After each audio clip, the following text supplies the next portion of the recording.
What's going on, guys? Today I want to talk about a breaking news story coming out of the AI sphere. So, OpenAI has disclosed in an article today that it has hacked into Hugging Face on accident. OpenAI was using ExploitGym, which is a cybersecurity benchmarking tool, in order to test their frontier model capabilities internally without any restriction.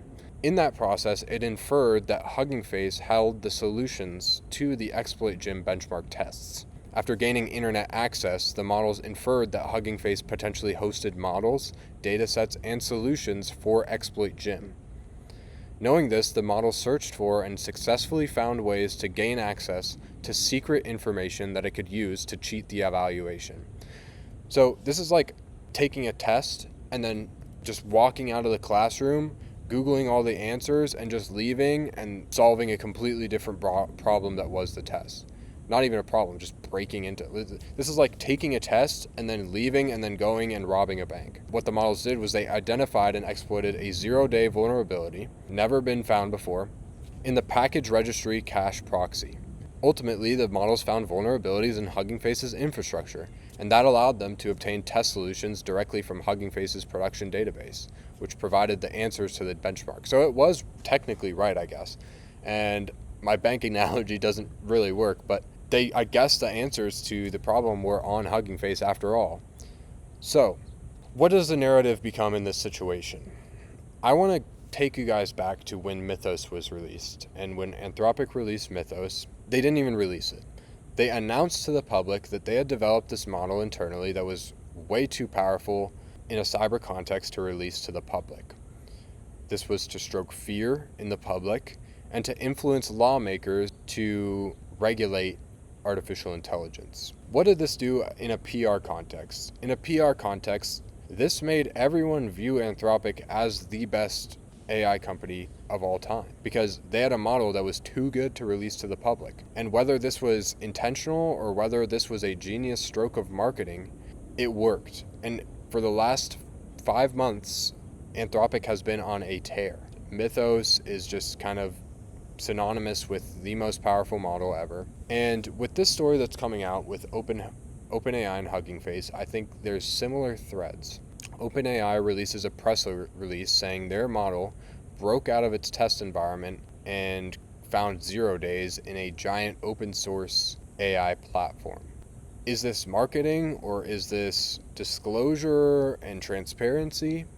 Up to you to decide. I think it could be a mix of both. I think it's good for them on both ends to say that their model is way too powerful to release without restrictions, and it can just escape all guardrails and break into stuff. That is the first narrative I want to pitch to you guys. Was this a marketing move? Was Mythos just a marketing move as well? Well, all this is just leading and building the narrative that these models are powerful and scary and they need to be regulated and blah, blah, blah, blah, blah. Interesting, very interesting. This last week has been fascinating. Open source models, Kimi K3 to be specific, has gained extreme traction. It blew up. If you squint your eyes at the benchmarks, it's right up there with Fable and Opus 4.8 and 5.6 and all that. It's open source and it's 10 times cheaper than those models. This is not good for the closed source providers because they can't jack up their revenue. They're going to be commoditized by a Chinese model that's just as good as theirs, and they don't like that.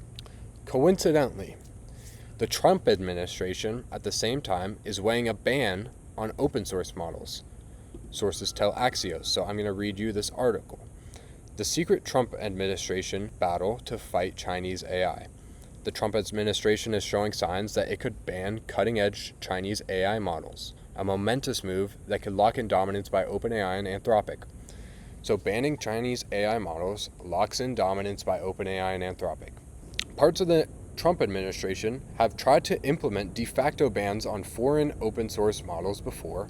Knowledgeable sources tell Axios. Last week's rise of Chinese model Kimi is reigniting those efforts. So pro-competition voices fear the implications. I'm pro-competition. U.S. companies are increasingly using open source models from China because they're cheaper and seen by the advent of Kimi just about as good as the domestic technology. Behind the scenes, the Commerce Department last year considered adding multiple Chinese labs to its entity list, which would effectively cut off U.S. access without a license. So they want to control your access to the cheap, but still the same level as powerful as Anthropic and OpenAI's model. They want to cut off your access to the Chinese open source cheap models. OpenAI and Anthropic have an incentive to make their models look extremely powerful to these lawmakers, so powerful to the fact that everything needs to be restricted. The open source models are catching up in capabilities. They're going to eventually be set free on all the software and everything that exists in the United States. So we need to lock everything down, and the only two models that Americans should have access to are the highly restricted OpenAI and Anthropic models at $100 per million context input. That's the story that they want to drive. That's the narrative that they want to drive. I believe that this lobbying of the government and policy, mixed with the marketing of telling the public that your model is so capable that it can go and hack in and find 0 days and chain them together agentically, something smells fishy to me. Do these narratives line up in terms of the Trump administration wanting to ban Chinese open source models and OpenAI also disclosing that their model has released hacked into Hugging Face? To me, these narratives align in some interesting ways. And that's really all I wanted to talk about today, guys. See ya.